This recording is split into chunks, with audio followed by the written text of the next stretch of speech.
రీసెంట్గా ఈ వీడియోస్ చూశాను.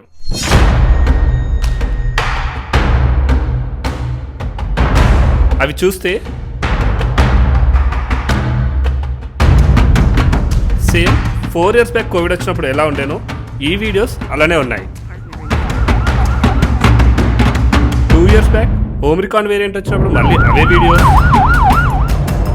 అంతకుముందు సార్స్, మళ్ళీ ఆ తర్వాత avian influenza, same thing. We have just confirmed human case of H7N9. ఇవన్నీ చూస్తే అదేంటి ప్రతిసారి చైనాలోనే ఇలాంటివి ఎందుకు జరుగుతున్నాయి? చైనా ఏమైనా వైరస్కి హబ్బా, లేకపోతే వాళ్ళు ఏమైనా వైరస్ని ల్యాబ్లో గ్రో చేస్తున్నారా? అయినా ఒకేసారి ఇంతమంది హాస్పిటల్స్లో జాయిన్ అవ్వడం ఏంటి? నార్మల్ ఫ్లో అయితే ఇంత ర్యాపిడ్గా ఎందుకు స్ప్రెడ్ అవుతుంది?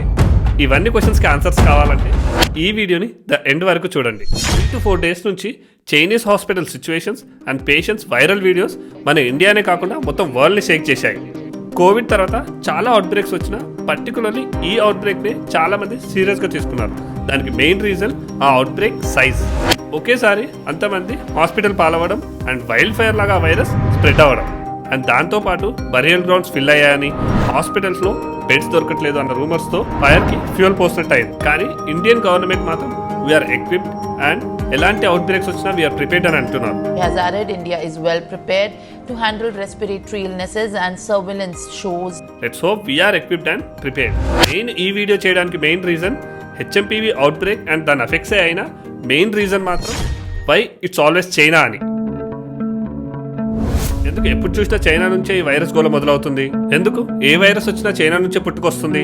అదే ఈ video main subject. So late చేయకుండా let's get into it. Actually ప్రతిసారి వరల్డ్ని ఎఫెక్ట్ చేసిన వైరసెస్ చైనా నుంచే రాలేదు, చైనా నుంచే వస్తున్నాయి అని అనిపించడానికి there are 5 main reasons. Number 1, dense population. ఇండియాలో కూడా పాపులేషన్ ఎక్కువే కదా, అండ్ చైనాని కూడా మనం ఎప్పుడు దాటేసాం కదా, మరి ఇండియాలో ఎందుకు ఏ వైరసెస్ పుట్టుకు రావట్లేదు అని అనుకుంటున్నారా? ఎందుకంటే డెన్స్ పాపులేషన్ అంటే హై పాపులేషన్ అని మీనింగ్ కాదు. డెన్స్ పాపులేషన్ అంటే ఒకే దగ్గర ఒకే ప్లేస్లో చాలా మంది ఉండడం. యాక్చువల్లీ చైనా ఇండియా కన్నా జియోలాజికల్గా 3 times పెద్దది, కానీ ఇండియా లాగా పాపులేషన్ ప్రతి స్టేట్లో ఈవెన్గా స్ప్రెడ్ అయినట్టు చైనాలో ఉండదు. కొన్ని సిటీస్లో మాత్రం డెన్స్గా ఇరుకిరుగ్గా ఉంటుంది, especially in cities like Beijing, Shanghai and Guangzhou. And ఈ సిటీస్లో ఉండే వాళ్ళంతా ఎక్కువగా హైరైజ్ బిల్డింగ్స్లోనే ఉంటారు. అందుకే ఈ వైరస్ వైల్డ్ ఫైర్కి మెయిన్ రీజన్. ఈ మెయిన్ సిటీస్లో అపార్ట్మెంట్స్ ఏ రేంజ్లో జనాలతో నిండిపోయి ఉంటాయంటే ఒకసారి ఈ అపార్ట్మెంట్ చూడండి. దీన్ని రీజెంట్ ఇంటర్నేషనల్ అపార్ట్మెంట్ అంటారు. ఇది వరల్డ్లోనే హైలీ పాపులేటెడ్ అపార్ట్మెంట్. ఇందులో ఏకంగా 20,000 రెసిడెంట్స్ ఉంటారు. ఇంత హైలీగా డెన్స్డ్గా ఒకే చోట పాపులేషన్ ఉండడంతో ఏ ఒకరికి ఏ వైరస్ వచ్చినా అది వైల్డ్ ఫైర్ లాగా స్ప్రెడ్ అవుతుంది. ఇదే చైనాలో అంత ర్యాపిడ్గా వైరస్ స్ప్రెడ్ అవ్వడానికి main reason. Number 2, wet markets and food habits.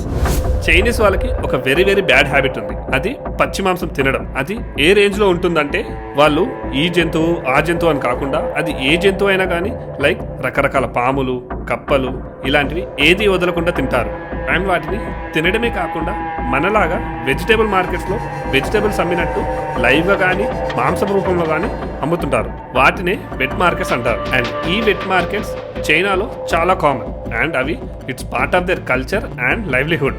కానీ వాళ్ళకి తెలుసు కూడా పట్టించుకునే విషయం ఏంటంటే ఇలా పచ్చి మాంసం తినడం అండ్ యానిమల్స్తో ఇంత క్లోజ్ కాంటాక్ట్ మెయింటైన్ చేయడం ద్వారానే వాళ్ళ కంట్రీలో రెగ్యులర్గా ఈజీగా కొత్త కొత్త వైరసెస్ పుట్టుకొస్తున్నాయని. అండ్ కోవిడ్ వైరస్ గబ్బిలాల నుంచి పుట్టుకొచ్చిందన్న విషయం మనందరికీ తెలిసిందే.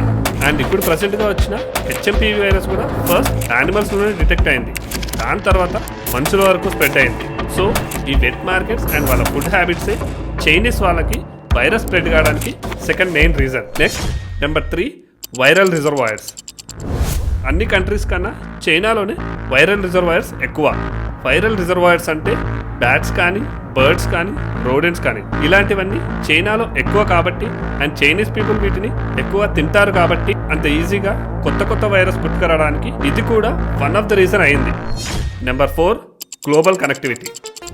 అలానే చైనాలో కూడా పాపులేషన్ ఎక్కువ కాబట్టి చైనీస్ పీపుల్ ప్రతి కంట్రీలో పేరుకుపోయారు. అండ్ అదే కాకుండా చైనా ఇప్పుడు ఎమర్జింగ్ సూపర్ పవర్ అవడంతో ప్రపంచంలోనే చైనా ఒక ఇంటర్నేషనల్ బిజినెస్ సెంటర్ గా మారి ఇంటర్నేషనల్ ట్రావెల్ ట్రేడ్ పెరిగి అన్ని కంట్రీస్ కి కనెక్టివిటీ ఉండడంతో చైనాలో ఏ వైరస్ వచ్చినా ప్రపంచానికి ఈజీగా స్ప్రెడ్ అవుతుంది. దీంతో చాలా చిన్న చిన్న వైరస్ వేరే కంట్రీస్ లో కూడా రెగ్యులర్ గా వస్తున్నా చైనానే హైలైట్ అవుతుంది. Next number 5, negativity and fake conspiracies on China.